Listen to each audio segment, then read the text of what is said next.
Hi everybody, and welcome back to Lost Genre Relationships. There are some situations regarding cheating that I just simply don't understand. When somebody has a life that seems so put together, great spouse, fantastic economical situation, a whole family and everything, and they still cheat. Why would they do that? And that's the situation our next OP has gone through. This one is from user Throwaway1092837. I just left my wife and I feel 100% fine about it. 10 years ago, I thought I had the perfect life. Upper six-figure job, beautiful wife, clean house, 2 new cars, and a child on the way. My job made me happy and I was good at it, and the stability was great. My wife loved me for me and ignored my flaws as I tried to perfect them. In return, I adored her and we seemed to be the perfect couple. People would always compliment us and talk about how envious they were of our relationship and everything. It kept getting better. I kept getting promotions. The kids, now 3, were born.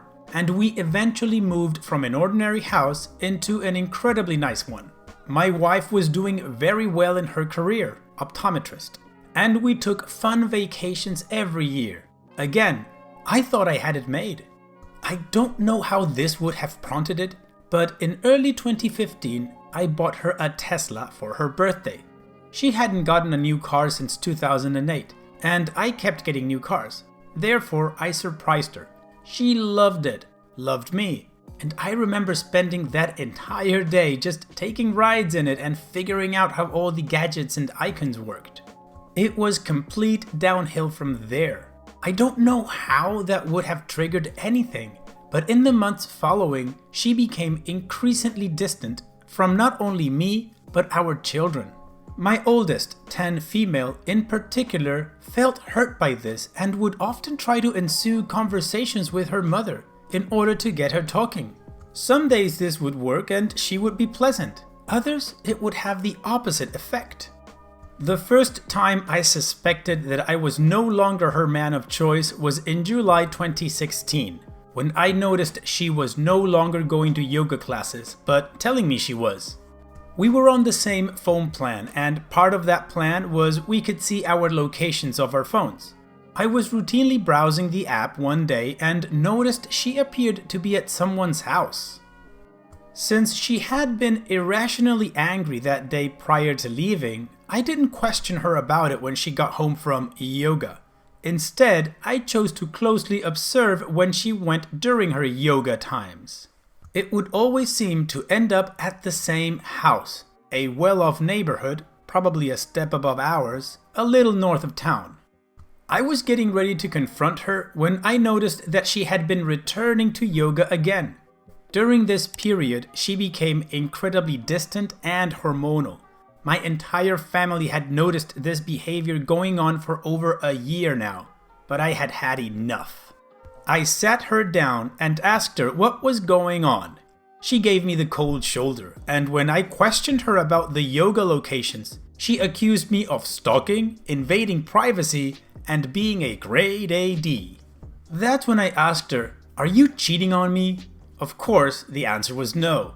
What followed in the weeks to come was distrust, hatred, and plain anger towards me. It was clear she knew I had caught on and was now trying to play the "I can't believe you'd think this" victim card. But I knew, I saw through it all. When she finally admitted she had seen and slept with another man, that's when I made my mistake. I forgave her. She told me she loved me, she loved our family, and in that moment, I believed her. I thought she could change. I was wrong. We tried marriage therapy. We tried taking adult days. It seemed to work. We were happy and she was genuinely having fun, and it seemed like I had the old her back. I was relieved. This allowed me to pour more time into my kids and my work and have less stress overall. Then, one day, a business trip of mine to San Diego, I live in the East Coast in the USA, was cut short when my colleague fell ill, and our clients insisted that we reschedule. It was a hassle, but we caught the next flight out and returned home. I'm not sure why I didn't tell her I was coming home, but I just didn't. Maybe I wanted it to be a surprise? The only surprise I received when I pulled into the driveway was seeing a Ford SUV in my garage and finding not one, but two men in my bed with my wife. This all happened yesterday. I'm finally putting it into words. My wife started babbling when it happened, desperately trying to explain. I heard none of it. I walked out of my room, went to the basement, and poured myself a drink. I could hear the man upstairs leaving, and when I returned upstairs, it was my wife sitting there, clothed, with a sad smile on her face. She started talking, but I wouldn't have it. I told her to get out. I told her to get out of my house. I informed her that I'd get her stuff to her by the end of the week. She tried to pull the "what about the kids" BS, but I was just done. I'm sad. Not for her. I'm sad for my kids, and I'm sad for whatever poor soul she meets next. I will fight hard for my kids, but my biggest fear is losing them. I know the court will rule incredibly in favor of mothers. I hope they realize that I've spent the last 3 years doing my best to mend a broken marriage for my family, and nothing has worked. I told my kids this morning. They asked why mom didn't spend the night last night. I didn't make them go to school today. They're all upstairs together. This whole situation is terrible for everyone involved, and it could have been completely preventable. I don't pity my wife. I hope that she has one label for the rest of her life: cheater. I want it to follow her. I want people to know. She is a prominent optometrist in our area. This could very well hurt her business if word spreads, which it very well may. Thank you for listening. And this is what I mean. This woman had it all. She had a great career, a great husband, a family, a house, cars. She had it all. What was she unhappy with? Why did she have the need to sleep around with not just one guy, but two at the same time? What was going on? Was she losing air that she needed those holes covered or something? I think what angers me the most about this floozy is that she had the audacity to actually say, "What about the kids?" Isn't that something she should have asked herself before jumping into bed with a tag team? My apologies if my rant has offended any of you, but this just... yeah, you know what I mean, right? So, now I'm just gonna say goose fraba, and we're gonna move on with the update. Hey everyone, greetings again. Not sure if you remember me, but I posted here around 2 months ago with the story of how I caught my wife cheating and what it did for our family. I was incredibly distraught, but as of July 13th, 2018, our civil court case has officially concluded. It was a quick and easy process, and I was victorious in everything. 2 months ago, I came home from a business trip to find my wife in bed with two men. This was after multiple years of her deliberately deceiving our family, and I was foolish enough to take her back after I already caught her cheating with someone much older and much richer than me. After telling her to get out, she became hostile and threatened to take my kids away from me. I was beyond concerned at this point. I've heard horror stories in the courtroom about mothers getting their way no matter what, so I had no idea what to expect. I had to take time off from work this summer because I was consistently feeling sick and couldn't deal with the thought of my ex-wife watching over our children. If they grow up anything to be like her, I'll consider myself a parental failure. I put in my plea for full custody and officially filed for divorce on May 21st, 2018. I hired a lawyer from my best friend at work, who initially tried to do it for free after he heard what happened, but I simply wouldn't feel right. And he hopped on the case. Together, we went through my phone records, her phone location records, and gathered everything we possibly could to build our case. Court ceremony began on July 12th, the week after my kids and I returned from our vacation. I did not take them out of state per my lawyer's advice, but it was a good little distraction. My 10-year-old daughter, the oldest, seemed to be emotionally stable enough to answer some questions by both lawyers. even after I requested her not to have to deal with this whole thing. She stated how my ex-wife had been difficult and paranoid for the last year, but she had learned to live with it, which is something no child should have to experience. However, the thing that tipped the ceremony was her announcement of moving to Southern California, which would mean the kids would have to pick. All three of them picked me. Her lawyer tried to argue that I was sabotaging them, influencing the kids to pick me over her. But the answer was clear. They wanted to stay in the same house, with the same friends, in the same school. The court ruled in favor of them living full-time with me. They were permitted to visit their mother whenever they please, as long as the stay does not extend 14 days without me. In addition, she is no longer allowed on my property, and that includes our South Carolina residence, my plot of land in Boulder, and any one of the office buildings that my company operates out of. My parents and immediate relatives have also put in requests so that she does not enter any of their homes as well. Ultimately, I'm completely relieved. It's the least stressed I've been in the past 3 years. It's a little sad knowing my marriage failed, but I realized I'm not responsible for that, and I'm going to take these next couple of years to myself and devote my time to my children. Thank you everyone on this site for their continuous support. It's been a blessing reading all of your PMs and comments. Please take care, every single one of you. P.S. Not sure you all remember, but I gave her that Tesla back in 2015. Took it right back from her, sold it to a lovely young man in Charleston, and turned the cash into American Cancer Society donations. Well, OP, I'm happy the court ruled in your favor and that you get to keep your kids. Of course, I'm sad your marriage failed because that's always sad news, but it's a good thing that you're at least okay, your kids are okay, and your ex-wife, whatever. Let's hope she enjoys Southern California. And I guess there really isn't much more to say about this whole thing, right? So on this note, let's move on to the next story. I know that usually before every story I give you a tiny summary about what's to come, but for this one, I'm gonna let the title do all the talking. This one is from user Withered Poet. My entitled sister wants to steal our deceased grandma's apartment out from under me so the guy she's cheating on her husband with can move in instead and she can see him easier. Just needed a place to complain because I'm upset, so it's cool if nobody sees this or replies. Sorry if you do read this and things make no sense, no promises to be coherent. Anyways, hold on to your hats and get ready for a train wreck, fellas. My sister, mid-30s, is probably the worst case of entitled I've ever seen.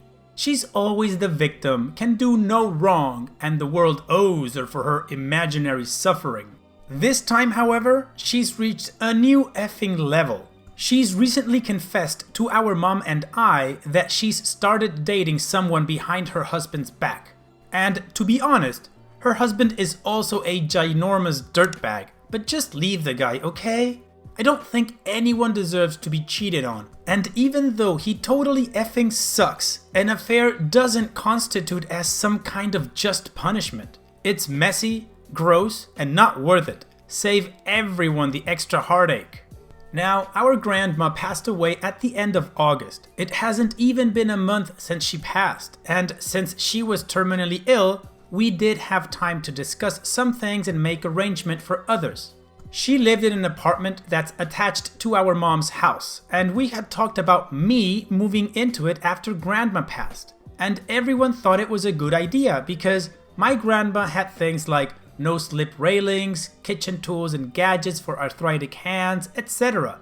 And I am also disabled and could benefit from the same equipment. Come to find out that my dip-turd sister thinks it'd be a cool idea to have her marital affair move into our mom's property instead, so she can use our mom as some kind of cover for her affair. And I'm absolutely repulsed and livid. We were all just starting to let my sister come around again because after grandma passed, she seemed like it had really affected her and she was really turning over a new leaf. But it's all because she wants her boyfriend to move in. I don't think anyone is going to fly with the idea. I just can't believe that she even thought it would be a viable option and something that she could even suggest to us. Why does she just assume that we'll help her cheat on her husband? I want no part of it. I will not be an accomplice. Also, her justification for suggesting he move in is because OP doesn't seem to be in much of a rush to get up there. Like, yeah, I found our grandma, deceased, less than a month ago. Sorry I haven't been in a hurry to erase grandma from her home. Sorry I haven't been sorting through all of her belongings and getting them ready to be rehomed or donated. I wish I could keep every trace of her, and the fact that I have to get rid of anything at all hurts, and I'm sorry.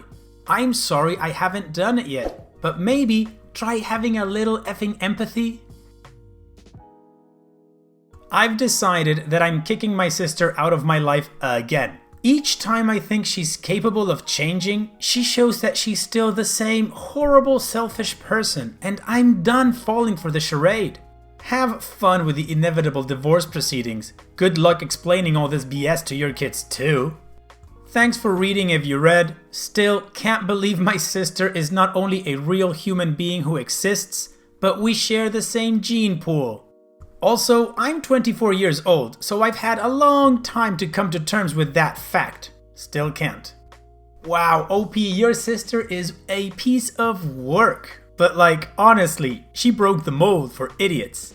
Let's start with the fact that she's cheating on her crappy husband. Fine, she sucks. But then she admits it to your mom and you and expect you guys to help her cheat? What the hell? Also, the fact that you're disabled seems to have no effect at all in her wanting to move in her affair partner into that apartment. To be honest, at this point, I don't think your sister's entitled. I think your sister's delusional and a huge idiot. And I do have to say, I'm a little bit intrigued into knowing what kind of world she lives in. I mean, what would it be like to be inside her head? It must be like going into Willy Wonka's chocolate factory or something. But anyways, that's just my opinion. So now, let's move on with the update to see how this story ends. I wanted to first start off by saying thank you to everyone who took the time to reach out with their advice and personal stories.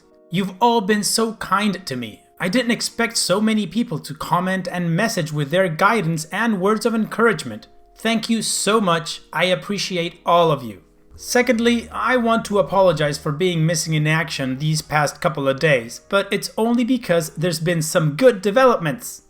There were so many good points made in my last thread that my mom and I hadn't really thought of, such as my sister potentially getting kicked out and needing somewhere to stay, waiting until after I've moved to tell her husband about the affair, ways to tell him, etc. And all of these things have been taken into consideration moving forward. My family and I have begun going through Grandma's belongings, and it's definitely been bittersweet, because it hurts to see her things go and her existence dissipate even more. But we have also found so many family photos and keepsakes and overall good memories. I even found a box that belonged to my great-grandpa, and it had his pocket watch and a locket with a photo of my great-grandma in it. My sister did manage to bully her way into the apartment for a few hours so she could pick out what keepsakes she wanted. But joke's on her because I hid all the things Grandma wouldn't have wanted her to take. She walked away with not much more than a decorative bowl. She is starting to drop the narrative that her boyfriend can move into the apartment now that she sees that we are serious about me being the new tenant. But she did make some little comments that let me know that it's not forgotten. She can plot all she wants though, because we're installing a security system and changing locks, so if she thinks she can sneak in or try to get her hands on anything else, she is sadly mistaken. My mom and I have decided that after I'm all moved into the apartment, we are going to tell her husband the truth about the affair and offer our support to him and the kids. And do whatever we can to help, whether it's emotional support, babysitting, whatever we can to make things easier when my sister's infidelity is brought to light. My sister might hate us for it, but at the end of the day, she is the victim of her own actions, and I am tired of sparing her feelings so she can continue to treat everyone around her like absolute trash. And my mom agrees that enough is enough. And if we never hold her accountable for what she does, she'll continue to push the limits of what she can get away with. Some people suggested going the anonymous route with tipping her husband off. And while I thought that might have been a possibility, ultimately, I feel like that could cause some inner turmoil for him later. If he didn't know his wife was cheating, then who did? And just how many other people knew? Was it something she kept out in the open when he wasn't around and nobody respected him enough to tell him personally?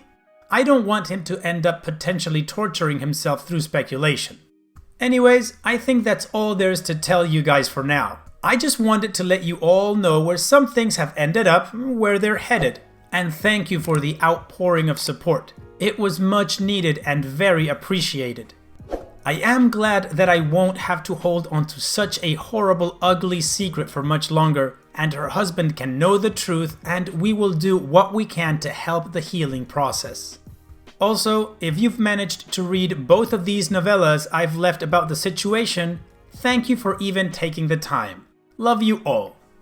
And that's it. That's all we know. Hopefully, the sister has been outed, and I don't know if they're getting a divorce or reconciling. I really don't care, as long as it's out in the open and the husband knows that she's been cheating. Good for you, OP. It doesn't matter if she's family. She shouldn't have put you guys in that situation to hold her secret for her. She shouldn't have been cheating in the first place, but, you know, there's crappy people all around the world. Anyways, thanks for sharing your story. I hope you're all settled in your grandma's apartment and enjoying all the accommodations for you. Take care. And so, we've reached the end of the video. I truly hope you guys liked it. If you did, go ahead and click like. Of course, don't forget to subscribe and click that bell icon so you get notified every time I upload a new video. Also, here are more videos from my channel that you might enjoy. And having said all that, I will see you guys on the next video.